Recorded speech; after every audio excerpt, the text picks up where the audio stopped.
In the ancient texts of the Christian faith, nestled among the enigmatic and vivid prophecies, there lies a tale of an ominous figure that has intrigued and frightened believers through the ages. This figure emerges from the pages of the Book of Revelation as a menacing beast with 7 heads and 10 horns. It is a creature of nightmares, rising from the depths of the sea to challenge the very fabric of spiritual existence. The Book of Revelation, a tapestry of apocalyptic visions and divine warnings, speaks of the end times with imagery that is both startling and profound. Among its many mysterious and prophetic images, the beast with 7 heads and 10 horns is perhaps one of the most puzzling and terrifying. This creature's entrance into the world, as described in Revelation 13 verses 1 to 2, paints a picture of an entity that is both powerful and blasphemous.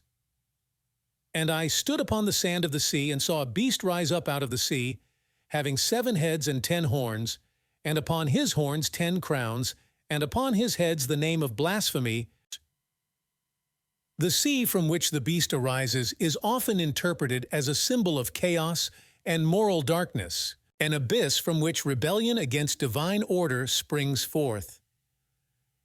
The beast, a fusion of the 4 creatures seen in Daniel's vision in Daniel 7 verse 3 to 7, represents a culmination of oppressive empires that have risen throughout history to challenge God's people. The 7 heads of the beast have sparked endless debate among theologians and scholars. Some argue that these heads stand for 7 empires that have, across the ages, exerted influence and control over the faithful. This interpretation sees the Book of Revelation as addressing not only the future, but also the historical context of its original readers. The 10 horns, crowned and fearsome, are thought to be 10 kings or kingdoms that form a final alliance of anti-Christian power. The crowns signify authority and dominion, while the horns themselves symbolize strength and might, painting the picture of a formidable foe. The heads are marked with names of blasphemy, indicating not just words of defiance against God, but also actions and decrees that oppose the divine law and character.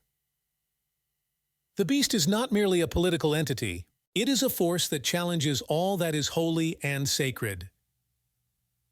The dragon, another figure with 7 heads and 10 horns, is described in Revelation 12 verse 3 and is revealed as Satan himself.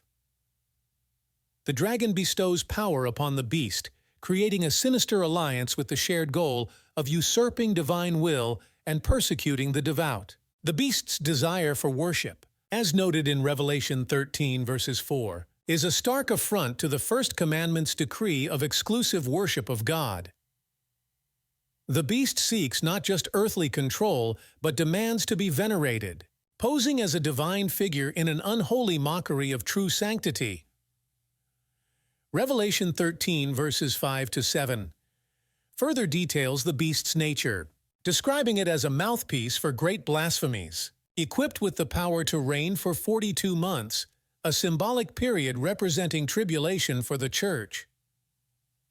During this time, the beast wages war against the saints, aiming to dominate and elevate itself above all that is of God.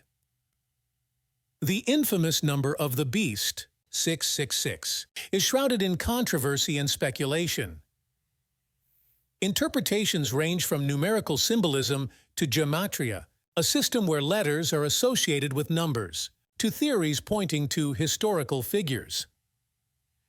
Some see it as the embodiment of human imperfection, contrasted with the perfection symbolized by the number 7. The narrative of Revelation calls for wisdom in understanding these prophecies, cautioning readers not to be seduced by the beast's might or allure. The downfall of the beast is prophesied in Revelation 19 verses 19 to 20, where it meets its end along with its earthly allies, cast into a lake of fire by divine justice. The beast, as a symbol of evil, oppression, and defiance against God, represents a profound and mysterious presence in biblical prophecy. Its origin, ties to historical empires, and blasphemous nature have been the subject of numerous scholarly debates as they seek to unravel its role in eschatological events. The beast's partnership with the dragon, its blasphemous proclamations, its warfare against the saints, and its ultimate defeat are all elements that highlight the perpetual spiritual struggle between good and evil. The story of the beast with 7 heads and 10 horns is an invitation to contemplate the nature of power, the consequences of challenging the divine, and the importance of steadfast faith in times of adversity. It is a narrative that weaves together the mystery of 666, the call for discernment, and the eventual triumph of righteousness.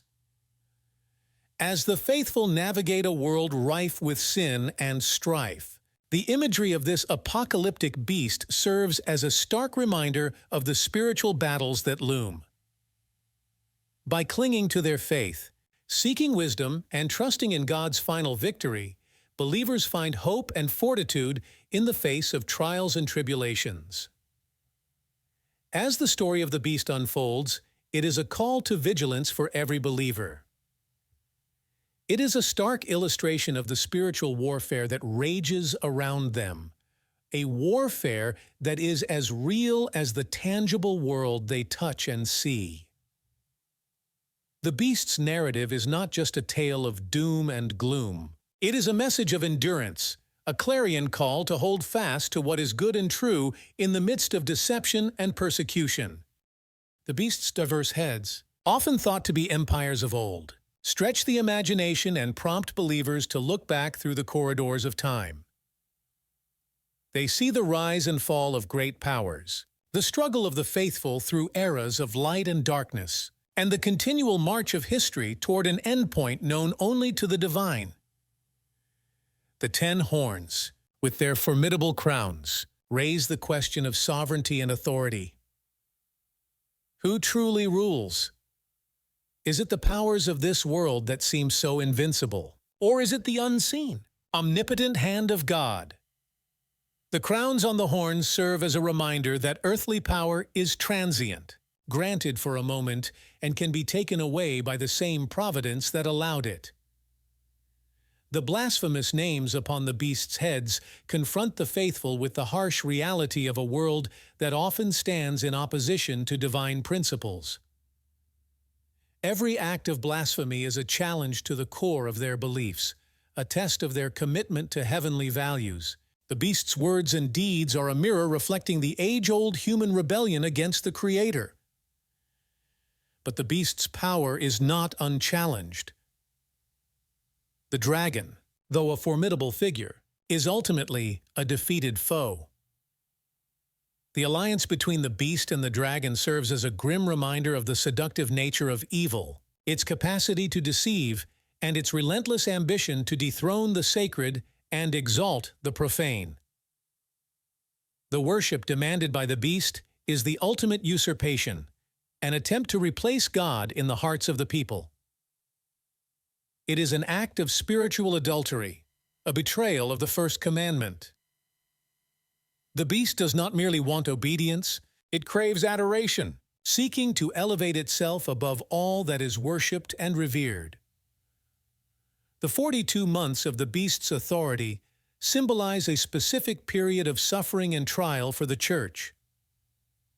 It is a time marked by the beast's tyrannical dominion, where the faithful are oppressed, and the beast's voice, filled with blasphemy, echoes across the lands.